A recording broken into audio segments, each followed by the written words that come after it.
দাদা আপুনি ক'ৰ পৰা আহিছে, ক'ত যাব? আমি লংকা পৰা আহিছো, টঙিয়া যাম।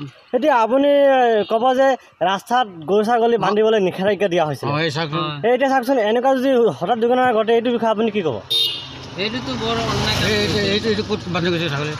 নহয়, আপুনি কি ক'ব? আপুনি চালক দুখ দিয়া চৰকাৰ। এতিয়া চাওক, ময়ো দেখা পাইছোঁ অলপ আগতে এক্সিডেণ্ট হ'বলগীয়া হৈছিলে। এতিয়াতো সঁচাটো এক্সিডেণ্ট হয়, এইটো বিষয়ে আপুনি কি ক'ব? যিহেতু চাগিৰ বান্ধাৰ যি নিষেধাজ্ঞা দিয়া হোৱাৰ পিছতো ৰাইজে একান্ত ৰাইজে বুজি নাপায়। এইটো বিষয়ে আপুনি কি ক'ব? এইটো গেছ টকা দুখে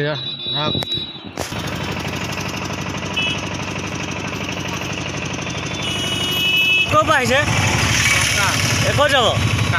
এতিয়া ৰাস্তাৰ ওপৰত যিহেতু চাগি গৰু বান্ধা নিষেধাজ্ঞা জাৰি কৰাৰ পাছত তেওঁলোকে চাগি গৰু যে বান্ধিছে, আপুনি এইটো বিষয়ে কি ক'ব? হঠাৎ যদি দুৰ্ঘটনা ঘটি যায় এইটো বিষয়ে আপুনি কি ক'ব? এইটো আপুনি কি ক'ব? এইটো কি ক'ম আৰু, নেলাগে বান্ধি